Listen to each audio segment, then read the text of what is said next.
Hello friends, ఈ వీడియోలో మనం 2024లో విడుదలైన అవర్ బ్యూటిఫుల్ సమ్మర్ అనే కొరియన్ రొమాంటిక్ కామెడీ మూవీ ఎక్స్ప్లెనేషన్ని చూడబోతున్నాము. స్టోరీ స్టార్టింగ్లో ఒక కపుల్కి పిల్లలు అయితే పుడతారు. ఒకళ్ళు కాదు, ఇద్దరు కాదు, ముగ్గురు కూడా కాదు, టోటల్గా నలుగురు పిల్లలంట. ముగ్గురు అబ్బాయిలు ఇంకా ఒక అమ్మాయి అయితే పుడుతుంది. అసలు ఇలా క్వాడ్రిప్లెట్స్ పుట్టడం చాలా rare, 1 in a million case. కాబట్టి ఈ ఫ్యామిలీకి కొంచెం మీడియా కవరేజ్ కూడా దొరుకుతుంది. కానీ పిల్లలందరూ కూడా చిన్న వయసు నుంచి కలిసే పెరుగుతారు, కలిసే చదువుకున్నారు, కలిసే ఆడుకున్నారు, ప్రతి విషయంలోనూ కూడా కలిసి కట్టుగానే ఉన్నారు. నలుగురులో ఆఖరిగా పుట్టిందే ఈ చిన్న అమ్మాయి కాబట్టి తినే వీళ్ళందరికీ కూడా చిన్న చెల్లి అయి ఉంటుంది. 8th బర్త్డే టైంన వీళ్ళ నలుగురు మధ్యన ఏదో ఒక గొడవ జరుగుతుందంట గిఫ్ట్ విషయంలో. సో అందరూ ఫైట్ చేసుకుంటూ ఉంటే వాళ్ళ నాన్న మాత్రం ఫైట్ ఆపకుండా కెమెరా పట్టుకొని రికార్డ్ చేస్తూ ఉంటాడు. అమ్మ అదే టైంకి వచ్చి నలుగురికి అర్థమయ్యేలా చెప్తుంది, ఎప్పుడు కూడా ఇలా ఎవరు గొడవ పడకూడదు, మీరు నలుగురు కలిసి ఉంటేనే మన ఫ్యామిలీ స్ట్రాంగ్గా ఉంటుంది, నేను కూడా హ్యాపీగా ఫీల్ అవుతానని. ఆ తర్వాత ఏమీ జరగనట్టు టేబుల్ పైన కూర్చొని కేక్ కటింగ్ అయితే చేసుకొని సెలబ్రేషన్స్ అన్ని కానిస్తారు. కేక్ తింటూ తింటూ వీళ్ళందరూ కూడా బర్త్డే విషెస్ అయితే చేసుకుంటారు. అందరికన్నా పెద్ద అబ్బాయి పేరు రెయిన్. వీడైతే సౌత్ కొరియా యొక్క ప్రెసిడెంట్ అవ్వాలనుకుంటున్నాడంట. ప్రెసిడెంట్ అయిన తర్వాత జనాలందరి యొక్క బాధలన్నింటినీ కూడా తీరుద్దామన్న కోరికనైతే కోరుకుంటాడు. సెకండ్ అబ్బాయిని మనం 2 అనే పిలుచుకుందాము. అతను ఇంకొక ధ్యాసలో ఉంటాడు. ఈ ప్రపంచాన్ని నేనే పరిపాలించేయాలి, ప్రపంచానికి నేనే రాజునవ్వాలన్నట్టుగా ఏదో కోరుకుంటాడులేండి. మూడో అబ్బాయి పేరు యూరి. అతనికి ఒక సొంత బెడ్ కావాలంట. అందరితో కలిసి ఇరుగ్గా పడుకోవాలని లేదు, అందుకోసమే అతనికి ఒక సపరేట్ బెడ్ కావాలని కోరుకుంటాడు. వీళ్ళందరూ ఈ చిట్టి చెల్లమేమో వాళ్ళ మమ్మీ కోసం ఒక విష్ని అయితే కోరుకుంటుంది. నలుగురు పిల్లలకి ఒకేసారి జన్మనివ్వడం అంటే చాలా కష్టం కాబట్టి ఇంకెప్పుడు కూడా వాళ్ళ మమ్మీ అంత బాధని అనుభవించకూడదు, వాళ్ళ మమ్మీ సంతోషంగా ఉండాలని కోరుకునేసరికి మమ్మీ మనసు కదిలిపోతుంది. ఆవిడ కూడా వాళ్ళ నలుగురు పిల్లలు క్షేమంగా సురక్షితంగా ఉండాలని కోరుకుంటుంది ఆ దేవుణ్ణి. అందరూ వాళ్ళ టీనేజ్ వయసుకి అయితే వచ్చేస్తారు. ఓ రోజు పెద్ద అబ్బాయి అయిన రెయిన్ అయితే రోడ్ పైన అలా నడుస్తూ ఉన్నప్పుడు వాళ్ళ అపార్ట్మెంట్ దగ్గర ఒక అందమైన అమ్మాయి లగేజ్ అంతా కూడా అన్ప్యాక్ చేస్తూ ఉండడం అతను గమనిస్తాడు. అందుకోసమే ఏం జరుగుతుందో తెలుసుకోవడానికి కొంచెం దగ్గరికి వెళ్తే సెక్యూరిటీ గార్డ్ ఈ అమ్మాయిని మన రెయిన్కి ఇంట్రడ్యూస్ చేస్తాడు. ఈ అమ్మాయి కూడా నీ వయసే అనుకుంటా అబ్బాయి, హై స్కూల్ అమ్మాయి అంట, ఇక్కడికి కొత్తగా వచ్చింది, ఈ బిల్డింగ్లోనే మీ ఇంటి పక్క ఫ్లాట్లోకి దిగిందని చెప్పి రెయిన్ గురించిన ఇంట్రడక్షన్ కూడా ఈ అమ్మాయికి ఇస్తాడు. దట్ రెయిన్ వాళ్ళ క్లాస్లోనే అందరికన్నా బాగా చదివే అబ్బాయి అని, రెయిన్ చాలా మంచివాడు కూడా, నీకు ఏ హెల్ప్ కావాలన్నా రెయిన్ చేసి పెడతాడని.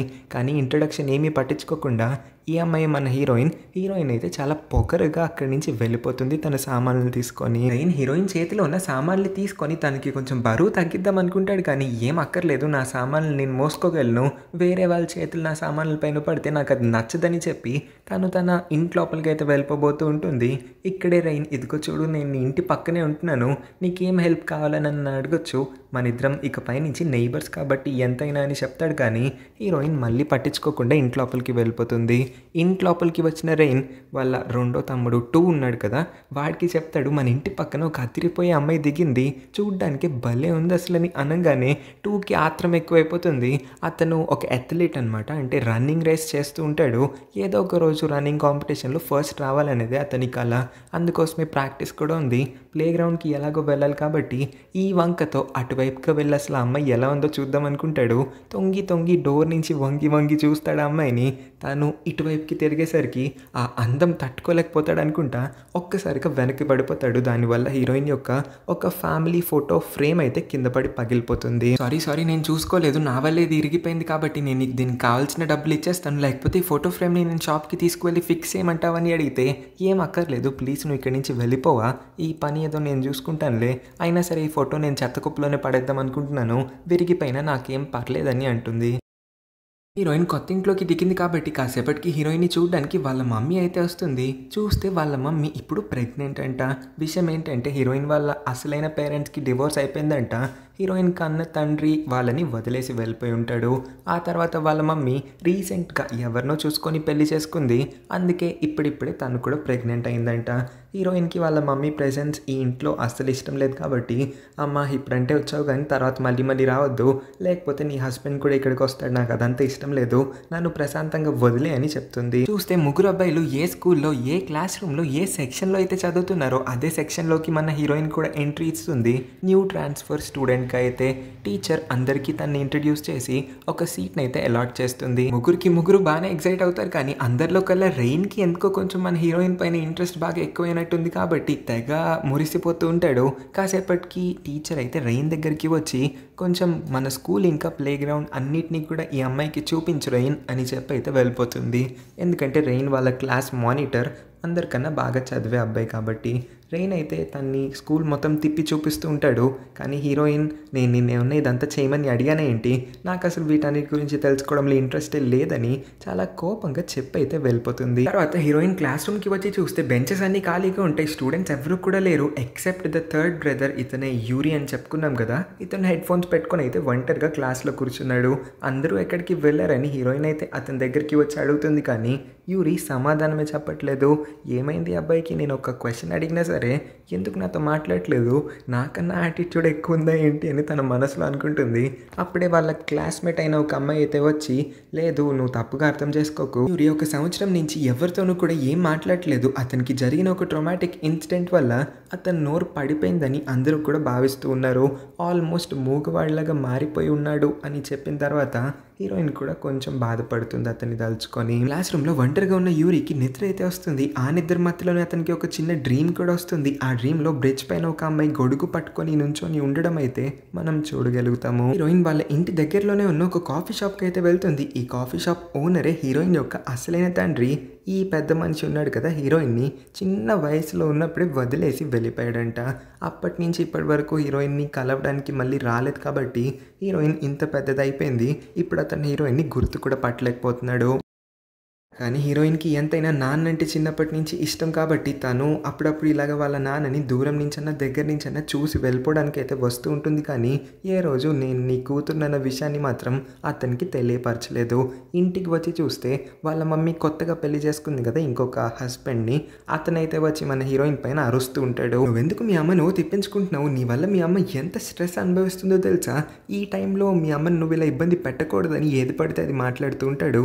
కానీ వన్స్ ఆ మమ్మీ అక్కడికి రాగానే మాటలన్నీ మార్చేసి చాలా స్వీట్గా మాట్లాడడం మొదలు పెడుతూ, నేను జస్ట్ నీ కూతుర్ని మనతో డిన్నర్కి వస్తుందేమో అని పిలుస్తున్నాను అంతే అని అంటాడు.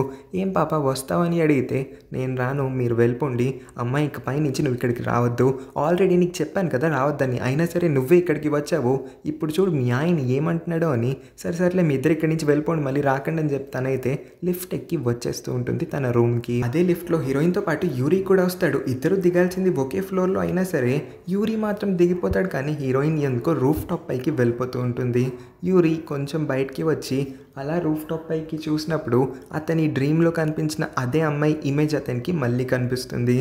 ఏంటి ఆ అమ్మాయి అక్కడ ఉందా, నిజంగానే ఉందా లేకపోతే నా భ్రమ అని అతనైతే పరుగున మళ్ళీ రూఫ్ టాప్ పైకి వెళ్ళిపోతూ ఉంటాడు. ఇంకో పక్క మన హీరోయిన్ ఏమో డాబా పైకి వచ్చేసి ఉంటుంది. చిన్నప్పటి వాళ్ళ నాన్న ఇన్సిడెంట్ని మళ్ళీ తలుచుకొని ఎలా అయితే వాళ్ళ నాన్న తన్ని చిన్న వయసులోనే వదిలిపెట్టి వెళ్ళిపోయాడో ఇంకెప్పుడు మళ్ళీ తిరిగి కూడా రాలేదు, కూతురు గురించి అస్సలు ఆలోచించలేదు. ఇప్పుడు వాళ్ళ మమ్మీ ఏమో ఇంకొక హస్బెండ్ని వెతుక్కొని కూతుర్ని అస్సలు పట్టించుకోవట్లేదు, తన్ని దగ్గరుండి చూసుకోవడానికి ఎవరు లేరు. ఇదే కాకుండా హీరోయిన్ యొక్క పాత స్కూల్లో తను కొంత ట్రామాని కూడా అనుభవించి ఉంటుంది. తన పాస్ట్ మెమొరీస్ అన్నిటిని కూడా తలుచుకొని ఇంకా తను ఇక్కడ చనిపోతేనే బెస్ట్ చాయిస్ అని డిసైడ్ చేసుకొని దూకేపోతుంది. కానీ లక్కీలీ అదే టైంకి యూరి అయితే అక్కడికి వచ్చి హీరోయిన్ని సేవ్ చేస్తాడు. నువ్వెందుకు నన్ను కాపాడుతున్నావు, నువ్వు ఇక్కడికి ఎలా వచ్చావు, అయినా నన్ను ఇక్కడ వదిలేసి ప్లీజ్ నువ్వు ఇక్కడి నుంచి వెళ్ళిపోవా, నేను ఎవరో నీకు తెలియదు కాబట్టి నా విషయంలో నువ్వు జోక్యం చేసుకోద్దని అన్నప్పుడు, నేను ఎవరో నీకు తెలియకపోవచ్చు, నువ్వెవరో నాకు కూడా తెలియకపోవచ్చు, కానీ ఒక అమ్మాయి నా కళ్ళ ముందు చనిపోతూ ఉంటే నేను అలా చూస్తూ ఊరుకోలేను, నువ్వు ఎంత బాధని అనుభవిస్తున్నావో నాకేం తెలియదు, కానీ ఈ పని చేయడం అయితే చాలా తప్పు. నీ కోసం కాకపోయినా నీ చుట్టుపక్కల ఉన్న నీ ఫ్యామిలీ మెంబర్స్, నీ ఫ్రెండ్స్ అందరి కోసం అన్న ఆలోచించవచ్చు కదా, వాళ్ళందరూ ఎంత బాధపడతారో ఒక్కసారన్నా ఆలోచించి ఇలాంటి చెత్త నిర్ణయాలు తీసుకొని గట్టిగా అరిచినప్పుడు తను చాలా బాధగా చెప్తుంది, నా కోసం ఆలోచించడానికి ఎవరూ లేరు, నేను చనిపోయినా ఎవ్వరికి ఫరక్ కూడా పడదని అంటుంది. సరే అలానా, నీ గురించి ఆలోచించడానికి ఎవరు లేరని నువ్వు ఇకపై నుంచి బాధపడాల్సిన అవసరం లేదు, ఎందుకంటే ఇకపై నుంచి నేను నీ కోసం ఉన్నాను అనుకో, నేను నీ గురించి ఆలోచిస్తాను, నేను నీతోనే ఉంటానని ప్రామిస్ చేస్తాడు. ఇదంతా యూరి తన కోసం ఎందుకు చేస్తున్నాడో హీరోయిన్కి ఇప్పుడైతే అర్థం కాదు. ఇక్కడే మీరు అందరూ ఒక విషయాన్ని అయితే నోటీస్ చేయాలి. యూరి గత ఒక సంవత్సరంగా ఆల్మోస్ట్ మూగవాడిలాగా మారిపోయాడు. అతనికి మాటలు రావని ముందు చెప్పుకున్నాం కదా, కానీ ఇప్పుడు చూస్తే హీరోయిన్ ముందు లోడ ఇలా వాగుతూ ఉన్నాడు. యూరి యాక్చువల్గా మాట్లాడగలడు, కాకపోతే అతని విషయాన్ని ఇంట్లో సీక్రెట్గా ఉంచుతున్నాడు. అంటే వాళ్ళ ఇంట్లో వాళ్ళు ఎవరితో కూడా మాట్లాడట్లేదు అతను. ఎందుకో మనకు తెలుస్తుంది, కొంచెం వెయిట్ చేయండి. రెయిన్ ఇంకా 2 ఆపకుండా వాళ్ళ ఇంటి పక్కనే దిగిన ఆ కొత్త అమ్మాయి గురించి మాట్లాడుకుంటూ ఉంటే వాళ్ళ మమ్మీ వింటుంది. మమ్మీకి కొంచెం ఆశ్చర్యం వేస్తుంది, ఇంత యంగ్ ఏజ్లో ఉన్న అమ్మాయి ఒంటరిగా ఎందుకు బ్రతకాల్సి వస్తుందా అని. హీరోయిన్ యొక్క పగిలిపోయిన ఫోటో ఫ్రేమ్ని తను చెత్త కుప్ప పక్కనైతే పెట్టేసి వెళ్ళిపోతుంది. కానీ ఆ ఫోటో ఫ్రేమ్ని కొంచెం కేర్ఫుల్గా రెయిన్ అయితే నోటీస్ చేస్తాడు. ఆ ఫోటోలో ఉన్న పెద్ద మనిషి అంటే హీరోయిన్ వాళ్ళ నాన్న ఇంకెవరో కాదు, వాళ్ళ ఇంటి పక్కన ఉన్న కాఫీ షాప్ ఓనర్ అని అతనికి అయితే వెంటనే అర్థమైపోతుంది. ఇదే విషయాన్ని స్కూల్ అయిపోయిన తర్వాత హీరోయిన్ని కూడా అడుగుతాడు, నీకు ఈ విషయం ఎలా తెలిసిందని అడిగినప్పుడు నువ్వు ఆ ఫోటో ఫ్రేమ్ని చెత్త కుప్ప లోపల పడేలేదు, పక్కన పెట్టి వెళ్ళిపోయావని అంటాడు. ఓహ్, నేను దాన్ని సరిగ్గా డిస్పోజ్ చేయాల్సింది. సరే, ఈ విషయం ఎవరికీ తెలీదు, దీన్ని అయితే నువ్వు సీక్రెట్గానే ఉంచు. ఈ విషయం ఎవరికి తెలియాలని కూడా నేను అనుకోవట్లేదు. దీనికి బదులుగా నువ్వు నైట్ టైం ఇంటి లోపలికి లేట్గా వస్తావు, ఇంటి నుంచి బయటికి కూడా వెళ్తూ ఉంటావు, సిగరెట్స్ కూడా కాలుస్తూ ఉంటావు మీ మమ్మీకి తెలియకుండా. ఇవన్నీ నేను సీక్రెట్గా ఉంచుతాను, మీ ఫ్యామిలీలో ఎవరికి తెలియనివ్వను. అలా వీళ్ళిద్దరి మధ్యన ఒక డీలింగ్ అయితే జరుగుతుంది. హీరోయిన్ వచ్చిన 3 రోజులకే ఇంత ఇన్వెస్టిగేషన్ చేసేసింది చూడండి. రోడ్ మీద నడుస్తూ ఉన్న హీరోయిన్ వెనకాలే యూరి ఫాలో చేస్తూ ఉంటాడు. హీరోయిన్కి అర్థమవుతుంది కాబట్టి యూరి దగ్గరికి వెళ్ళి, నువ్వు ఎందుకు నా వెనకాలే వస్తూ ఉన్నావు, నీకేం తెలియట్లేదా ఏంటి, నా వెనకాల నువ్వు రావడం నాకు అసలు నచ్చలేదు, అయినా సరే నీకు నా బాధలన్నిటి గురించి ఏం తెలుసు చెప్పు, నేను పాస్ట్లో ఎంత వేదనని అనుభవించానో ఇవన్నీ నీకు చెప్పినా సరే అర్థం కాదు, ఎందుకంటే నువ్వు ఒక లవింగ్ ఫ్యామిలీలో పుట్టావు, నీ ఫ్యామిలీ మెంబర్స్ అందరూ కూడా నీకు ఎంతో ప్రేమని చూపిస్తున్నారు, కానీ అలా నాకు అసలు లేదు, ఇదంతా నీకు చెప్పినా కూడా వేస్ట్, నన్ను ఫాలో అవ్వకు, నీ టైం వేస్ట్ చేసుకోకు, నా కోపం కూడా తెప్పించకని హీరోయిన్ వెళ్ళిపోతుంది అక్కడి నుంచి. హీరోయిన్ ఇంకా యూరి వీళ్ళిద్దరూ కూడా మాట్లాడుతూ ఉండడం రెయిన్ ఇంకా 2 ఇద్దరు కూడా కొంచెం దూరం నుంచి గమనిస్తారు. వాళ్ళ చిన్న తమ్ముడు 1 సంవత్సరం నుంచి ఫ్యామిలీతో ఏం మాట్లాడలేదు, కానీ ఈ అమ్మాయితో మాత్రం మాట్లాడుతున్నాడంటే కావాలనే వాడు మూగవాళ్ళగా మన దగ్గర నటిస్తున్నాడన్న విషయం వాళ్ళిద్దరికీ అర్థమైపోతుంది. ఈ విషయాన్ని యూరి దగ్గర ఎలా కన్ఫ్రంట్ చేయాలో వాళ్ళకి తెలియట్లేదు కాబట్టి కొన్ని ఐడియాస్ని ఆలోచిస్తూ ఉంటారు. హీరోయిన్ ఇంకా తన క్లాస్మేట్ ఇద్దరు కూడా నడుస్తూ మాట్లాడుతూ ఉంటారు. ఇక్కడే ఆ క్లాస్మేట్ హీరోయిన్ని అడుగుతుంది, నువ్వు ఇంకా యూరి ఏమైనా డేట్ చేస్తున్నారా అని. అంటే నేను అడుగుతుంది కాదు, క్లాస్లో ఉన్న వాళ్ళందరూ కూడా ఇదే అనుకుంటున్నారు, మీ ఇద్దరు కలిసి స్కూల్కి వస్తున్నారు, కలిసి స్కూల్ నుంచి వెళ్తున్నారు కాబట్టి అని. అంటే లేదు అలా ఏం లేదు, మేమిద్దరం ఒకే బిల్డింగ్లో ఉంటాము, అతనే నన్ను ఫాలో చేస్తున్నాడు, నేను అతన్ని ఫాలో చేయొద్దని కూడా చెప్పేశానని అంటుంది. అలా వీళ్ళిద్దరూ మాట్లాడుకుంటూ ఉంటేనే వీళ్ళ కాన్వర్సేషన్ ద్వారా మనకు ఒక షాకింగ్ విషయం అయితే తెలుస్తుంది.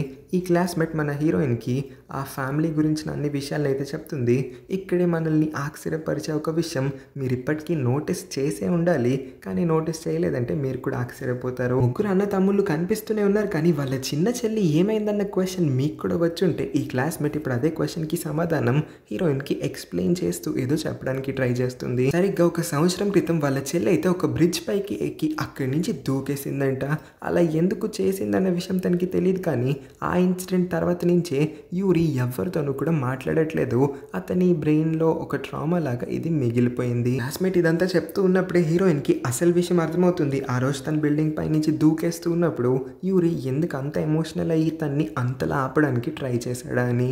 ఆ రోజు తనకు అర్థం కాలేదు, కానీ ఇప్పుడైతే తనకు అర్థమైంది. ఇంకో పక్క 2కి చాలా కోపం వచ్చేస్తుంది కాబట్టి యూరిని ఆపకుండా కొట్టేస్తూ ఉంటాడు. రెయిన్ ఆ గొడవని ఆపడానికి ట్రై చేస్తాడు, అతని వల్ల కావట్లేదు, ఎందుకంటే 2 యొక్క అగ్రెషన్ పీక్స్లోకి వెళ్ళిపోయి ఉంటుంది. నువ్వు ఏమనుకుంటున్నావు, నీకు మాత్రమే చెల్లి చనిపోయిందని బాధ ఉంది అనుకుంటున్నావా, మేం బాధపడట్లేదు అనుకుంటున్నావా ఏంటి. మా నాన్నలు ఇద్దరు కూడా ఎంత బాధపడ్డారో, 1 సంవత్సరంగా నువ్వు ఏం మాట్లాడకుండా ఇంట్లో మూగవాళ్ళగా నటిస్తూ ఉన్నావా, ఇంత చెత్త పని చేయాల్సిన అవసరం ఏమొచ్చిందని గట్టిగా కొట్టి చివరికి యూరి నోటి నుంచి అయితే అసలు విషయాన్ని రప్పిస్తారు. రోజు సాయంత్రం వాళ్ళ చెల్లి యూరికి ఏదో ఇద్దాం అనుకుంటుంది. ఆమె సర్ప్రైజ్ లాగా ప్లాన్ చేసి ఉంటుంది, కానీ యూరి మాత్రం అర్జెంటుగా మ్యూజిక్ క్లాస్కి వెళ్ళాలని వాళ్ళ చెల్లితో తర్వాత మాట్లాడతానులే అని చెల్లిని ఏం పట్టించుకోకుండా అయితే మ్యూజిక్ క్లాస్కి వచ్చేసాడు. కానీ ఆ క్లాస్లో ఉన్నప్పుడు కూడా చెల్లి చాలాసార్లు కాల్ చేస్తుంది, ఒక్కసారి కూడా అతను కాల్ లిఫ్ట్ చేయలేదు. బికాజ్ అతను మ్యూజిక్ నేర్చుకోవడంలో బాగా బిజీగా ఉన్నాడంట. మ్యూజిక్ క్లాస్ అంతా అయిపోయిన తర్వాత అతనికి ఈ విషయం తెలుస్తుంది దట్ వాళ్ళ చెల్లి బ్రిడ్జ్ పై నుంచి దూకి చనిపోయిందని. ఈ విషయం తెలుసుకొని ఆ ఇన్సిడెంట్ జరిగిన స్పాట్కి అయితే పరిగెత్తుకొని వచ్చి చూస్తే అక్కడ ఆల్రెడీ వాళ్ళ ఫ్యామిలీ మొత్తము కూడా ఏడుస్తూ ఉంటారు. అందరినీ అలా ఏడుస్తూ ఉండడం చూసి అతను చాలా బాధపడ్డాడు. ఇంకా ఆ రోజు నుంచి ఇప్పటి వరకు వాళ్ళ చెల్లి చావుకి కారణం అతనే అని బ్లేమ్ చేసుకుంటూ వచ్చాడు. అప్పటి నుంచి ఇప్పటి వరకు సైలెంట్గా ఉండిపోయాడు. మౌనం పాటిస్తూ అతనే పనిష్మెంట్ ఇచ్చుకుంటున్నట్టుగా అతనైతే ఫీల్ అవుతూ ఉన్నాడు. చెల్లి చనిపోయిన తర్వాత అతను ఇంకా మ్యూజిక్ని కూడా పూర్తిగా వదిలేశాడు. ఇది విన్న తర్వాత రెయిన్ ఇంకా టూ కూడా ఏడుపు ఆపుకోలేకపోతారు. ముగ్గురు అలా ప్లే గ్రౌండ్లో కూర్చొని ఏడుస్తూ ఉంటే ఇదంతా ఇందాడి నుంచి పక్కన నుంచొని వింటూ ఉందనుకుంటే మన హీరోయిన్ వాళ్ళ దగ్గరికి ఎందుకో స్మైల్ ఇస్తూ వచ్చి ముగ్గురు కోసం తీసుకొచ్చిన స్నాక్స్ని కూడా ఇచ్చి ఇదిగోండి వీటిని తిని ఇంకా ఏడుపు ఆపేయండి అని నవ్వుతో అయితే అక్కడి నుంచి వెళ్ళిపోతుంది. ఇంత సడన్గా ఈ అమ్మాయి బిహేవియర్లో ఇలా ఎలా మార్పు వచ్చిందని ముగ్గురికి అర్థం కావట్లేదు. ఇంకో పక్కన సాయంత్రం అయిపోతుంది. మమ్మీ ఏమో చాలా కంగారు పడిపోతూ ఉంటుంది. ముగ్గురు అబ్బాయిలు ఇంకా ఇంటికి రాలేదు, ఏమై ఉంటుందా అని తను టెన్షన్ పడిపోతూ ఉంటే అప్పుడే డాడీ అక్కడికి వచ్చి ఏం కాదులే, ముగ్గురు పెరిగిన పిల్లలే కదా, ఎక్కడో ఆడుకుంటూ ఉన్నట్టున్నారు, నువ్వు అనవసరంగా ఇలా కంగారు పడద్దని తన్ని కొంచెం ఓదారుస్తూ ఉంటాడు. ముగ్గురేమో పార్క్ నేలపైన చాలా రోజుల తర్వాత కలిసి పక్క పక్కన పడుకొని ఆలోచిస్తూ ఉంటారు. అసలు వాళ్ళ చెల్లి అలా చేసుకోవడానికి కారణం ఏమై ఉంటుంది, తనకి ఆ పరిస్థితి ఎందుకు మనం పట్టించాము, మనతో చాలా హ్యాపీగానే ఉండేది కదా అని తను సూసైడ్ చేసుకోవడానికి గల కారణం ఏంటో ఫిగర్ అవుట్ చేయడానికి ట్రై చేస్తారు. కానీ ఎవరికి ఏం తెలియట్లేదు. ఇక్కడ యూరి కూడా అంటాడు, నాకు అప్పుడప్పుడు చెల్లి కల్లో కనిపిస్తుంది, ప్రతిసారి నేను చెల్లిని అడుగుతాను ఎందుకు తన పని చేసిందని, కానీ ఎప్పుడు నాకు సమాధానం రాలేదని. చాలాసేపటి తర్వాత చాలా లేట్గా వాళ్ళ ముగ్గురు కూడా ఇంట్లోకి చొరపడి దూరి వాళ్ళ పేరెంట్స్కి కనిపించకుండా అయితే రూమ్ లోపలికి వెళ్ళిపోదాం అనుకుంటారు. కానీ వాళ్ళ మమ్మీ ఈ పాటికే లైట్ వేసేసి కొంచెం రిలీఫ్గా ఫీల్ అవుతుంది. కాకపోతే వరీ కూడా అవుతుంది, ఇంత లేట్గా ఎందుకు వచ్చారని. వాళ్ళ మమ్మీ వీళ్ళని తిట్టేలోపే యూరి 1 సంవత్సరం తర్వాత నోరిప్పి అమ్మ ఆకలేస్తుంది నాకు అన్నం పెడతావా అని అడుగుతాడు. వాళ్ళ మమ్మీ కళ్ళంట నీళ్ళాగట్లేదు. వాళ్ళ కొడుకు మళ్ళీ మాట్లాడగలుగుతున్నాడని తెలిసి హగ్ చేసుకొని మరి ఏడ్చేస్తూ ఉంటే వాళ్ళ నాన్న కూడా చాలా ఎమోషనల్ అయిపోతూ ఉంటాడు. హీరోయిన్ నిదానంగా అన్నిటిని తెలుసుకోవడానికి ట్రై చేస్తూ ఉంటుంది. యూరి వాళ్ళ చెల్లి ప్రాణాలని కాపాడుకోలేకపోయాడు కాబట్టి తన ప్రాణాన్ని ఆ రోజు కాపాడడానికి చాలా ప్రయత్నించాడని. ఈ విషయం తెలిసి తనకి రాత్రంతా నిద్రే పట్టట్లేదు. ఆపకుండా యూరి గురించే తెగ ఆలోచన చేస్తూ ఉంటుంది. పక్కింట్లో ముగ్గురు బ్రదర్స్కి కూడా నిద్ర పట్టట్లేదు అనుకుంటా కబుర్లు చెప్పుకుంటూ ఉంటారు. ఇక్కడ యూరి కూడా మిగతా ఇద్దరికి చెప్పేస్తాడు, ఆ రోజు నేను హీరోయిన్ని బిల్డింగ్ పైనుంచి దూకైపోతూ ఉంటే కాపాడానన్న విషయాన్ని. ఇంకా ఇప్పటి వరకు యూరి మాత్రమే హీరోయిన్ని ఫాలో చేస్తూ ఉంటాడు. తర్వాత రోజు నుంచి చూస్తే ముగ్గురు కూడా హీరోయిన్ ఇలాంటి పిచ్చి పని మళ్ళీ చేయకుండా ఉండడం కోసం హీరోయిన్ వెనకాలే హీరోయిన్ని ఫాలో చేస్తూ ఉంటారు. క్లాస్ రూమ్లో జింగ్ అనే ఒక వేస్ట్ అమ్మాయికి మాత్రం మన హీరోయిన్ అస్సలు నచ్చట్లేదంట. ఎందుకంటే ఈ జింగ్ ముగ్గురు బ్రదర్స్లో ఒకళ్ళెవరినో ఇష్టపడుతుంది. ఈ ముగ్గురు మన హీరోయిన్ చుట్టూనే తిరుగుతూ ఉండడం తను చూడలేకపోతుంది. అందుకోసమే ఏం ఇబ్బంది లేకపోయినా క్లాస్ మధ్యలో గట్టిగా అరుస్తూ నా ముందు హీరోయిన్ కూర్చోవడం నాకు నచ్చలేదు, హీరోయిన్ తన పాత స్కూల్లో ఏదో పిచ్చి పని చేయడం వల్లే తన్ని ఈ స్కూల్కి ట్రాన్స్ఫర్ చేశారంట. వామ్మో అసలు ఆ పని గురించి తలుచుకుంటేనే నాకు చాలా భయమేస్తుంది, నేను ఈ అమ్మాయి చుట్టుపక్కల అసలు ఉండాలనుకోవట్లేదు, ప్లీజ్ మ్యామ్ ఈ అమ్మాయి ప్లేస్ని మార్చేయండి అని అరుస్తుంది గట్టిగా. అంటే హీరోయిన్ యొక్క ఏదో ఒక సీక్రెట్ తనకి తెలుసన్న విషయాన్ని హీరోయిన్కి అర్థమయ్యేలా చేయడానికి ప్రయత్నిస్తుంది అంతే. ఈ సిచ్యువేషన్లో హీరోయిన్ కోసం యూరి అయితే స్టాండ్ తీసుకుంటాడు. జింగ్ దగ్గరికి వచ్చి వెళ్ళమ్మ వెళ్ళి నా ప్లేస్లో కూర్చో, అది ఖాళీగానే ఉంది కదా నేను ఇక్కడ కూర్చుంటానని తనైతే వచ్చి హీరోయిన్ వెనకాల కూర్చుంటాడు. క్లాస్లో ఉన్న వాళ్ళందరూ కూడా ఆశ్చర్యపోతారు, యూరి మాట్లాడగలుగుతున్నాడు, మళ్ళీ నోరిప్పి మాట్లాడా అని. అసలే యూరి ఇంకా హీరోయిన్ ఇద్దరు కూడా కలిసి స్కూల్కి వస్తున్నారు, కలిసి స్కూల్ నుంచి వెళ్తున్నారని ఇప్పటికే వీళ్ళిద్దరి మధ్యన ఏదో ఉందన్న రూమర్స్ పెరిగిపోతూ ఉంటే ఇప్పుడు యూరి చేసిన ఈ పని ఇంకా నెలల తర్వాత అతను నోరిప్పి మాట్లాడడం క్లాస్లో ఉన్న వాళ్ళందరినీ కూడా ఆశ్చర్యపరచడంతో పాటు వీళ్ళిద్దరి మధ్యన ఉన్న రూమర్స్ని ఇంకా స్ట్రాంగ్ అయ్యేలా చేస్తాయి. బెంచ్ పైన యూరి ఒక్కడే హెడ్ ఫోన్స్ పెట్టుకొని ఏదో వినేస్తూ ఉండేసరికి హీరోయిన్కి కొంచెం క్యూరియాసిటీ పెరిగి ఏం వింటున్నాడా అని హెడ్ ఫోన్స్ తను తీసుకొని విని చూస్తే అసలు దానిలో ఏం సాంగ్ కూడా ప్లే అవ్వట్లేదు. అదేంటి ఏం చేస్తున్నావు, అసలు ఏం ప్లే అవ్వట్లేదు కదా, ఖాళీ హెడ్ ఫోన్స్ పెట్టుకొని ఎందుకు కూర్చున్నావు అని అంటే నేను ఎప్పుడు ఇదే టెక్నిక్ ఫాలో అవుతాను సో దట్ నా దగ్గరికి ఎవరు వచ్చి మాట్లాడి నన్ను డిస్టర్బ్ చేయరు కాబట్టి అని అంటాడు. ఇది విన్న తర్వాత హీరోయిన్ కూడా చిన్న స్మైల్ ఇస్తుంది, ఎందుకంటే తను కూడా సేమ్ టెక్నిక్ ఫాలో అవుతుందంట. తనతో వేరే వాళ్ళు వచ్చి మాట్లాడడం, తనని ఇసికించడం ఇదంతా కూడా హీరోయిన్కి అస్సలు నచ్చదు. అంటే హీరోయిన్కి నచ్చని వాళ్ళు వచ్చి ఇలా మాట్లాడితే హీరోయిన్కి నచ్చదు. పొద్దున్న హీరోయిన్ కోసం స్టాండ్ తీసుకున్నందుకు యూరికి థ్యాంక్స్ చెప్తుంది. నిదానంగా ఈ ముగ్గురు బ్రదర్స్ ఇంకా హీరోయిన్ మధ్యన బాండ్ అయితే పెరుగుతుంది. అందరితో హీరోయిన్ కంఫర్టబుల్ అవ్వడం మొదలు పెడుతుంది. అందరూ కూడా మంచి టైంని స్పెండ్ చేస్తుంటారు. హీరోయిన్‌ని వాళ్ళ ఇంటికి వచ్చి డిన్నర్ చేయమని ఈ బ్రదర్స్ వాళ్ళ మమ్మీ అయితే వచ్చి ఇన్వైట్ చేస్తుంది కానీ హీరోయిన్ నాకు ఇలాంటివన్నీ అలవాటు లేదు కదా ఆంటీ. లేదు నేను రాలేను. నేను ఒక్కదాన్నే తింటాను. ఇక్కడే నేను మా ఇంట్లో తినడమే నాకు బాగా అలవాటని తెగ మొహమాట పడిపోతూ ఉంటుంది. సరే అయితే నేను నీకోసం డిన్నర్ ప్రిపేర్ చేశాను. నువ్వు మీ ఇంట్లోనే కూర్చొని దీన్ని తిను. కానీ ఇది యాక్సెప్ట్ అయితే చేయని తన చేతిలో బలవంతంగా ఫుడ్‌ని పెట్టేసిన తర్వాత మా ముగ్గురు పిల్లలతోనూ మంచిగా టైం స్పెండ్ చేస్తున్నావు. ఇది నాకు చాలా మంచిగా అనిపిస్తుంది కూడా. ఎందుకంటే చాలా నెలల తర్వాత నేను ఈ ముగ్గురిని ఇంత హ్యాపీగా చూస్తున్నాను. చాలా థ్యాంక్స్ అమ్మా అని చెప్పి అయితే వెళ్ళిపోతుంది వాళ్ళ ఇంటికి. నువ్వు ఎప్పటికన్నా ఒక గొప్ప అథ్లీట్ అవ్వాలనుకుంటున్నాడు. వాళ్ళ స్కూల్లో జరగబోయే రన్నింగ్ రేస్ కాంపిటీషన్లో కూడా అతను గెలవాలనుకుంటున్నాడు. కాకపోతే అతన్ని ఏదో ఒక విషయం అయితే డిస్ట్రాక్ట్ చేస్తుందంట. అప్పటి వరకు అతను బాగానే పరిగెడతాడు కానీ సగం దూరం వచ్చేసరికి అతనికి ఏమవుతుందో ఏంటో సడన్గా పరిగెత్తడమే ఆపేస్తాడు. ఎన్నిసార్లు ప్రాక్టీస్ చేస్తూ ఉన్నా ఇదే ప్రాబ్లం మళ్ళీ మళ్ళీ రిపీట్ అవుతుంది. నువ్వు రన్నింగ్ చేస్తూ ఉంటున్నాడు కాబట్టి కొంచెం చీర్ చేద్దామని మన హీరోయిన్ అయితే అక్కడికి వచ్చి కూర్చొని అతనికి మోటివేషన్ ఇద్దాం అనుకుంటుంది కానీ టూ మాత్రం తన దగ్గరికి వచ్చి ప్లీజ్ నువ్వు ఇక్కడ కూర్చోవద్దు, ఇక్కడి నుంచి వెళ్ళిపోవా, నువ్వు ఇక్కడ ఉంటే నేను అసలు ప్రాక్టీస్ చేయలేకపోతున్నానని అంటాడు. హీరోయిన్కి ఏం అర్థం కాదు టూ ఎందుకు ఇలా అన్నాడో. ఈ వేస్ట్ అమ్మాయి అయిన జింగ్ ఉంది కదా, రెయిన్ దగ్గరికి అయితే వచ్చి మ్యాథ్స్ చాప్టర్ 1 నోట్స్ నేను రాసుకోలేదు, నువ్వే అందరికన్నా బాగా రాస్తావు కాబట్టి నీ నోట్స్ని నేను ఇవాళ ఇంటికి తీసుకువెళ్ళా అని అడుగుతుంది. రెయిన్ కూడా సరే అని ఆ నోట్స్ని అయితే ఇస్తాడు. తీరా చూస్తే చాప్టర్ 1 పేజెస్ లేవంట ఆ బుక్ లోపల. ఖచ్చితంగా ఇలాంటి పని హీరోయిన్ చేసి ఉంటుందని నింద మొత్తాన్ని హీరోయిన్ మీదకి వేసేసి క్లాస్లో ఉన్న వాళ్ళందరి ముందు కూడా హీరోయిన్ పరువు తీయడానికి ఇదే మంచి ఛాన్స్ అనుకొని జింగ్ అందరికీ వినబడేలా అనౌన్స్ చేస్తుంది. హీరోయిన్ పాత స్కూల్ నుంచి ఈ స్కూల్కి రావడానికి గల అసలు కారణం ఏంటో మీ ఎవరికి తెలియదు కదా, తెలిస్తే ఈ అమ్మాయి మొహం చూడడానికి కూడా మీరు అందరూ అసహించుకుంటారు. ఈ పిల్ల ఉంది కదా, ఈ మహాన్ భావురాలు పాత స్కూల్లో తన బెస్ట్ ఫ్రెండ్ని చంపేసిందంట. అందుకోసమే తన స్కూల్లో టీసీ ఇచ్చి తరిమేశారు. ఇంకే దారి కనిపించక మధ్యలో మన స్కూల్కి వచ్చిందని. ఈ విషయం తెలియగానే అందరూ ఆశ్చర్యపోతారు. హీరోయిన్ కూడా ఎందుకో దీన్ని డినై చేయలేకపోతుంది కాబట్టి బాధతో తలదించుకొని అయితే బయటకు వచ్చేస్తుంది. హీరోయిన్ వెనకాల యూరి కూడా వచ్చి నీ పాస్ట్లో ఏం జరిగిందో నాకేం తెలియదు, కానీ నువ్వు ఎందుకు సూసైడ్ చేసుకోవాలనుకుంటున్నావు అన్న విషయం నాకు తెలిసేంత వరకు నేను దీన్ని మళ్ళీ మళ్ళీ అడుగుతూనే ఉంటాను. నేనెప్పటికీ అలసిపోను, నిన్నెప్పటికీ నాకు దూరం అవ్వనివ్వనని కూడా చెప్పి తన్ని కొంచెం ఓదారుస్తాడు ఒకలాగా. బిల్డింగ్ దగ్గరికి వచ్చిన హీరోయిన్ రెయిన్ని చెత్తకుప్ప దగ్గర అయితే చూస్తుంది. అతని పెన్సిల్ బాక్స్ నుంచి ఏదో తీసైతే అతను డస్ట్బిన్ లోపల పడేయడానికి ట్రై చేస్తాడు. ఈ పాటికే హీరోయిన్ అక్కడికి వచ్చి ఏం చేస్తున్నావు అని అడిగి అతని పౌచ్ని అయితే తీసుకొని చూస్తే ఏ పేపర్స్ని అయితే జింగ్ హీరోయిన్ చింపిందని అక్యూజ్ చేసి ఉంటుందో అదే మ్యాథ్స్ బుక్ యొక్క చాప్టర్ 1 పేజెస్ అతని పౌచ్లో కనిపిస్తాయి మన హీరోయిన్కి. అదేంటి ఈ పని నువ్వే చేసుకున్నావా, అదేంటి నీ నోట్స్లో ఉన్న పేజీని నువ్వే చింపుకొని ఆ అమ్మాయి నా పైన అంత గట్టిగా అరుస్తూ ఉన్నప్పుడు నువ్వేం మాట్లాడలేదేంటి అని అడిగినప్పుడు రెయిన్ అతని స్టోరీని అతను చెప్పుకుంటాడు. ఆ రోజు సాయంత్రం వాళ్ళ చెల్లి ఎందుకో తెగ టెన్షన్ పడిపోతూ ఉండడం రెయిన్ అయితే నోటీస్ చేస్తాడు. సరే ఇంటికి వెళ్ళిన తర్వాత అడుగుదాంలే అనుకుంటాడు.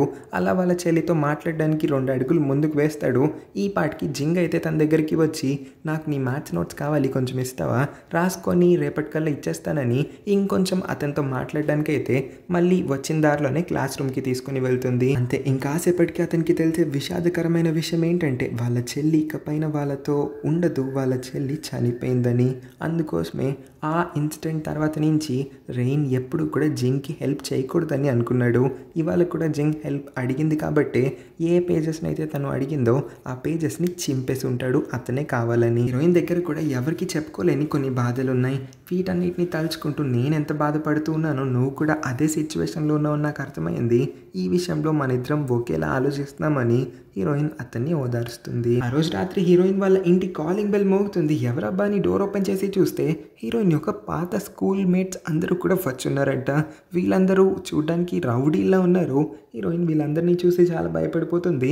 డోర్ క్లోజ్ చేసే లోపే వాళ్ళు డోర్ నెట్టుకొని మరీ లోపలికి వచ్చేస్తారు. హీరోయిన్ వాళ్ళ ఇల్లు మొత్తాన్ని గందరగోళం చేయడమే కాక హీరోయిన్ ఎప్పుడు ఎప్పటికీ కూడా ఎంత దూరం వెళ్ళినా వాళ్ళందరి నుంచి అస్సలు తప్పించుకోలేదని వార్న్ కూడా చేసి హీరోయిన్ని కొడతారు కూడా. హీరోయిన్ నొప్పితో అరుస్తూ ఉన్న అరుపులన్నీ కూడా బ్రదర్స్కి వినిపించడంతో వాళ్ళు వెంటనే కంగారు పడి వచ్చేస్తారు. కానీ డోర్ లోపల నుంచి లాక్ అయి ఉండడంతో వాళ్ళే బయట నుంచి తెలివిగా పోలీస్ సైరన్ అయితే ఫోన్ లోపల ట్యూన్ పెట్టి వాయిస్తూ ఉంటారు. పోలీసులు వచ్చారేమో అని ఈ రౌడీలు కొంచెం టెన్షన్ పడి డోర్ ఓపెన్ చేసి చూస్తే పోలీసులు లేరు, ఎవరు లేరు. ఈ ముగ్గురు అబ్బాయిలే వచ్చారని తెలిసేసరికి వాళ్ళందరూ కూడా ముగ్గురు అబ్బాయిని కొట్టడం మొదలు పెట్టేస్తారు. వీళ్ళు చాలా ట్రై చేస్తారు కానీ ఆ రౌడీలు కౌంట్ ఎక్కువ ఉంది, వాళ్ళ స్ట్రెంగ్త్ కూడా చాలా ఎక్కువ ఉండడంతో వీళ్ళందరూ కూడా దెబ్బలు తినాల్సి వస్తుంది. హీరోయిన్ చాలా బాధపడుతుంది. తను దెబ్బలు తినడమే కాక వీళ్ళ ముగ్గురిని కూడా అనవసరంగా ఈ విషయంలో ఇన్వాల్వ్ చేసిందా అని. ఈ గోల మొత్తము కూడా పక్క రూమ్లో ఇంచి మమ్మీకి వినిపించడంతో ఒక దోమల బ్యాట్ తీసుకొని అయితే వచ్చేస్తుంది. ఒక్క డెత్ స్టేర్ ఇస్తుందంతే.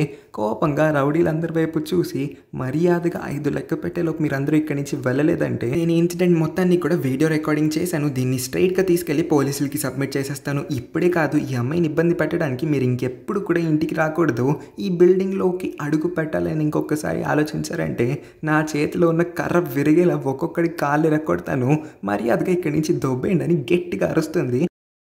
అందరూ కూడా కన్ను రెప్పేసే లోపే అక్కడి నుంచి అయితే పారిపోతారు. మమ్మీ చేతిలో ఉన్న దోమల బ్యాట్ని చూసి అనుకుంటా. దెబ్బలు తగిలింది కాబట్టి అందరినీ కూడా మమ్మీ ఇంటికి తీసుకొచ్చి వాళ్ళ కోసం అదిరిపోయే ఒక డిన్నర్ని అయితే తయారు చేసి కడుపు నిండేంత వరకు కూడా తినమని బలవంత పెట్టేసి అందరినీ కూడా రూమ్కి వెళ్ళి సరదాగా కాసేపు మాట్లాడుకోండి అని వదిలేస్తుంది. బాయ్స్ అందరూ కూడా వాళ్ళ వాళ్ళ రూమ్స్లో ఉన్న వస్తువులన్నింటినీ హీరోయిన్కి చూపించి వాటన్నిటి గురించి చెప్తూ ఉంటారు.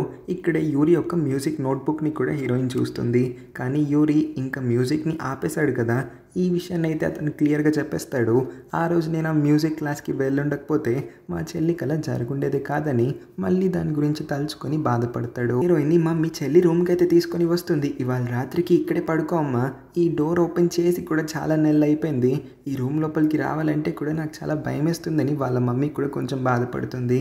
లేదంటే నేను ఇక్కడి నుంచి వెళ్ళిపోతా, మా ఇంట్లోనే పడుకుంటా అంటే నీ కోసం కాకపోయినా నా కోసమన్నా పడుకో, నా మనశ్శాంతిగా ఉంటుంది, నువ్వు కూడా ఏం టెన్షన్ పడక్కర్లేదు. సరే కొత్త ప్లేస్లో నువ్వు ఒక్కదానివే ఉండాలంటే నీకు భయం వేస్తుందంటే నేను ఇక్కడ పక్కనే చాపేసుకొని కింద పడుకుంటానులే, ఏం కాదులే అమ్మ, నువ్వు ఇవాళ రాత్రికి ఇక్కడే ఉండిపో అని ఒప్పించేస్తుంది మన హీరోయిన్ని. రాత్రి వీళ్ళిద్దరిలో ఎవరికి కూడా నిద్ర పట్టదు. అందుకోసమే వాళ్ళ మమ్మీ మాట్లాడడం మొదలు పెడుతూ నా చిన్న కూతురు అంటే నాకు చాలా ఇష్టం, ఎప్పుడు కూడా నా గురించి ఆలోచిస్తూ ఉండేది, అన్నయ్యలందరూ కూడా బాగుండాలనే కోరుకుంటుంది. కానీ దానికి సివియర్ సన్ ఎలర్జీ ఉంది. దానివల్లే నిదానంగా తను బయటికి కూడా వెళ్ళలేకపోయింది. అందువల్లే ఇంట్లోనే ఉండి ఉండి తను డిప్రెషన్లోకి వెళ్ళిపోయింది అనుకుంటా. తను సివియర్ డిప్రెషన్ని అనుభవిస్తుందన్న విషయాన్ని ఎప్పుడూ ఎవరితో ఓపెన్గా చెప్పలేకపోయింది. ఇంట్లో మేమందరం ఉన్నాం, ఇంతమంది తన చుట్టుపక్కల ఉన్నా సరే తను ఆ వెలుతుని అనుభవించింది. నేను ఇప్పటికీ కూడా నా కూతురికి న్యాయం చేయలేకపోయానేమో అని బాధపడుతూనే ఉన్నాను. అసలు ఆ రోజు గురించి తలుచుకుంటే నాకు ఏడుపు కూడా ఆగట్లేదు. బ్రిడ్జ్ పై నుంచి దూకి చనిపోవడం ఏంటి, ఒక్కసారైనా తను నా గురించి అన్నయ్యల గురించి ఆలోచించిందే లేదని వాళ్ళ మమ్మీ ఇదంతా చెప్పి ఏడుస్తూ ఉంటే హీరోయిన్ కూడా ఓపెన్ అప్ అవుతుంది తన పాస్ట్ గురించి. హీరోయిన్ పాత స్కూల్లో చదువుకుంటూ ఉన్న టైంలోనే హీరోయిన్ వాళ్ళ మమ్మీ కొత్త పెళ్లిని చేసుకొని తన కొత్త హస్బెండ్తో ఒక 6 నెలలు హనీమూన్కి వెళ్ళిపోయిందంట. ఆ టైంలో హీరోయిన్ ఒక్కతే ఇంట్లో ఉందన్న విషయాన్ని ఎవరికి చెప్పకూడదని అనుకుంది. కాకపోతే తన బెస్ట్ ఫ్రెండ్ ఒక అబ్బాయి ఉన్నాడు, వాడితో షేర్ చేసుకుందంట. వాడు నోరు కట్టుకోలేక తన గ్రూప్ ఆఫ్ ఫ్రెండ్స్ అందరికీ కూడా ఈ విషయాన్ని చెప్పేశాడు. కాకపోతే ఆ గ్రూప్లో ఉన్న వాళ్ళందరూ కూడా పచ్చి తాగుబోతులు, ఇంకా బ్యాడ్ బిహేవియర్తో ఉన్న రౌడీ లాంటి వాళ్ళు ఎవరైతే ముందు హీరోయిన్ని కొట్టడానికి వచ్చారో అదే బ్యాచ్, సేమ్ బ్యాచ్ అయి ఉంటుంది. హీరోయిన్ ఇంట్లో ఒక్కతే ఉంటుందన్న విషయం తెలిసిన తర్వాత ఎప్పుడు పడితే అప్పుడు హీరోయిన్ వాళ్ళ ఇంట్లోకి వచ్చేసేవారు. వాళ్ళకి కావాల్సినంతగా తాగేవారు. హీరోయిన్ టైం అయింది ఇంకా మీ ఇంటికి వెళ్ళండి అని చెప్తే చాలు చాలా కోపంగా అందరికందరూ కూడా హీరోయిన్ని అబ్యూస్ చేసి చాలా దారుణంగా హింసించేవారు. ఓ రోజు రాత్రి అలానే ఆ గ్రూప్ మొత్తము కూడా హీరోయిన్ వాళ్ళ ఇంటికి వస్తూ ఉన్నప్పుడు హీరోయిన్ యొక్క సో కాల్డ్ బెస్ట్ ఫ్రెండ్ ఉన్నాడు కదా, వాడు కూడా ఆ గ్రూప్తోనే ఉన్నారంట. వెహికల్ తోలుతుంది వీడు తాగిన మత్తులోనో లేకపోతే దేనివల్ల హీరోయిన్ వాళ్ళ ఇంటి దగ్గరికి వచ్చి వెహికల్ని క్రాష్ చేసి ఉంటాడు. ఈ యాక్సిడెంట్లోనే ఆ బెస్ట్ ఫ్రెండ్ చనిపోయాడు. బెస్ట్ ఫ్రెండ్ చనిపోయే టైంలో కూడా ఈ గ్యాంగ్లో ఉన్న ఎవ్వరూ వాడిని కాపాడడానికో లేకపోతే హాస్పిటల్కి తీసుకెళ్ళడానికో ట్రై చేయలేదు. సో వాళ్ళందరూ ఈ బెస్ట్ ఫ్రెండ్ని చావు బ్రతుకుల మధ్యన అక్కడే వదిలేసి వెళ్ళిపోయారు. హీరోయిన్కి కూడా ఏం తెలియలేదు. తను బిల్డింగ్ పై ఫ్లోర్లో ఎక్కడ ఉంటుంది, రోడ్ మీద ఏం జరుగుతుందో దానికి ఏం వినిపించలేదు, కనిపించలేదు. తను రూమ్ లోపల ఉంది కాబట్టి ఆ టైంలో. ఇంకా తర్వాత రోజు నుంచి అందరికందరూ కూడా ఈ నింద మొత్తాన్ని హీరోయిన్ మీద వేసేశారు. హీరోయిన్ వాళ్ళ ఇంటి దగ్గరే హీరోయిన్ బెస్ట్ ఫ్రెండ్ చనిపోయాడంటే హీరోయిన్ ఏదో చేసేసింది, హీరోయిన్ బెస్ట్ ఫ్రెండ్ని చంపేసిందని. ఇంకా అప్పటి నుంచి హీరోయిన్ ఆ స్కూల్లో ఉండాలనుకోలేదు. అంతమంది తన్ని ద్వేషించే వాళ్ళందరి మధ్యన ఉండడం కన్నా ఆ గ్యాంగ్కి ఇంకా తన్ని ఇష్టపడని వాళ్ళందరికీ దూరంగా వచ్చేస్తేనే బెటర్ అని తను స్కూల్ ట్రాన్స్ఫర్ అయిపోయింది.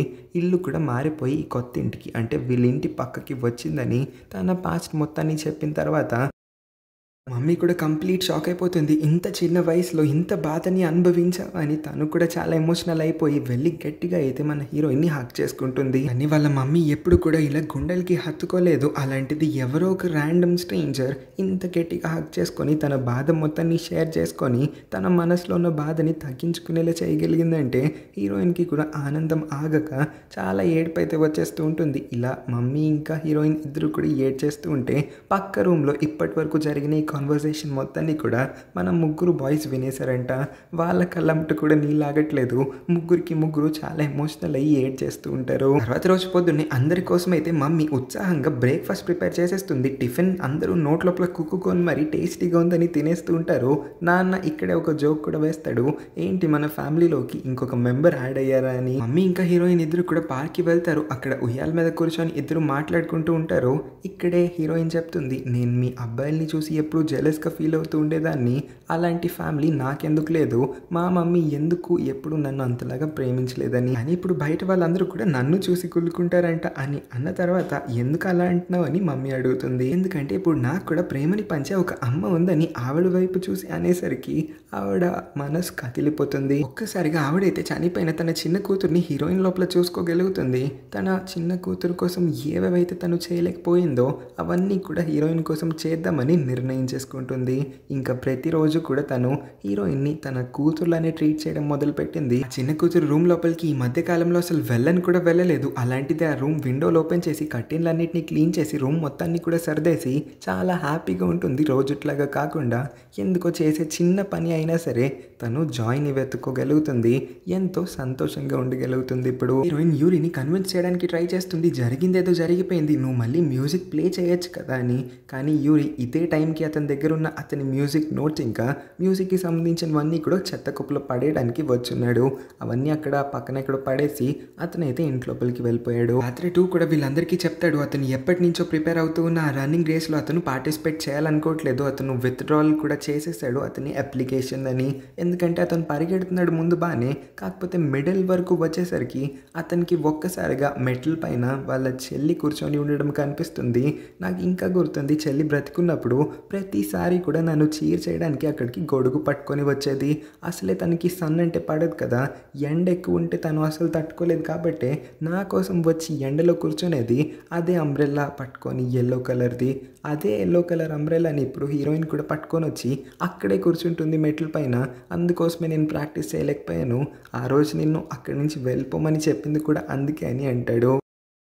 ఒకరి తర్వాత ఒకళ్ళు వాళ్ళ డ్రీమ్స్ అన్నిటిని కూడా అలా డ్రాప్ చేస్తూ ఉండడం హీరోయిన్ చూసి తట్టుకోలేకపోతుంది. కాబట్టి అదే బిల్డింగ్ ఎడ్జ్ దగ్గరికి వచ్చి, ఓ రోజు నేను ఇక్కడికి వచ్చి చనిపోవాలనుకున్నాను, కానీ మీరే కదా నన్ను కాపాడారు. నేను నా కన్న తండ్రిని చాలా మిస్ అవుతున్నాను. అతన్ని ఆ షాప్లో రోజు చూస్తాను కానీ మాట్లాడడానికి ధైర్యం సరిపోవట్లేదు.